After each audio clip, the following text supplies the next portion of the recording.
Deputy CM का बाराबंकी दौरा, विपक्ष पर साधा जमकर निशाना। बाराबंकी लोकसभा चुनाव के 5वें चरण के लिए अब महज 4 दिनों के प्रचार का समय बचा है। इसलिए भाजपा समेत विभिन्न दलों के नेता इस समय दौरों पर हैं।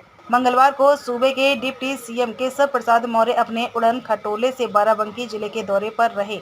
बाराबंकी पहुंचकर उन्होंने विपक्ष पर जमकर निशाना साधा।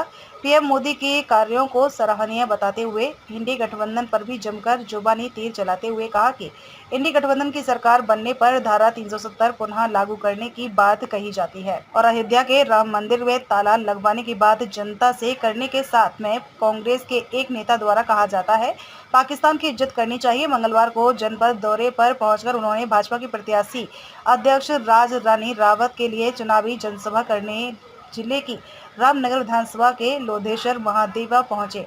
डिप्टी सीएम केशव प्रसाद मौर्य का भाजपाइयों ने बड़ी ही गर्मजोशी के साथ स्वागत किया। भाजपा उम्मीदवार राज रानी रावत के समर्थन में डिप्टी सीएम केशव प्रसाद मौर्य मंगलवार को पूर्व से निर्धारित कार्यक्रम के अनुसार महादेवा पहुंचे थे।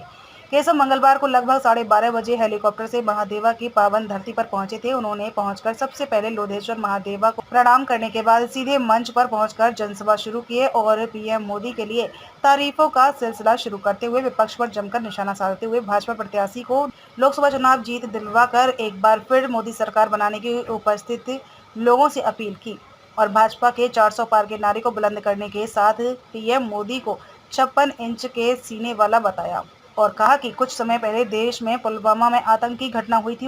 उसके बाद उन्होंने उसका बदला एयर स्ट्राइक कराकर आतंकवादियों से लेने का काम किया था, इसलिए मोदी को चुनना जनहित में होने की बात भी कही। उनकी आतंकवादियों को पैदा करने वाली फैक्ट्रियों में बम गिरा दिए, वो फैक्ट्री कहां हो गई। चिल्लाने लगेंगे कांग्रेस वाले, ये सपा वाले, ये तमाम भाजपा विरोधी दल वाले कि कहां हुई एयर स्ट्राइक, कहां हुई सर्जिकल स्ट्राइक।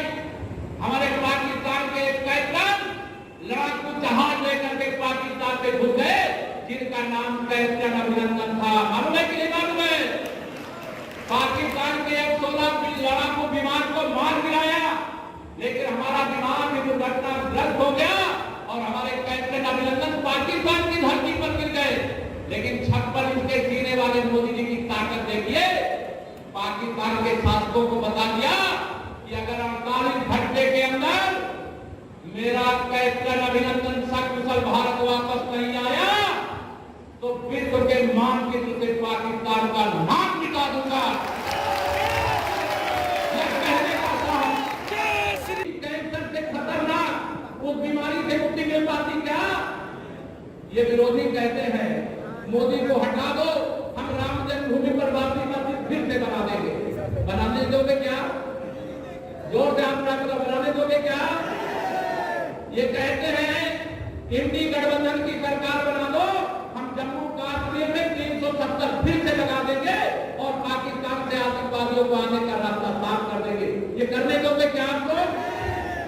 ये विरोधियों के पास कोई मुद्दा नहीं है, इनके पास कोई नेता नहीं है। इनका एक नेता हमारे प्रधानमंत्री जी को, भाजपा को, देश की जनता को कहता है पाकिस्तान की इज्जत करो, उसके पास एटम बम है। अरे कांग्रेसियों, अगर पाकिस्तान के पास एटम बम है तो भारत के पास क्या दिवाली में जलाने वाला पटाखा है क्या?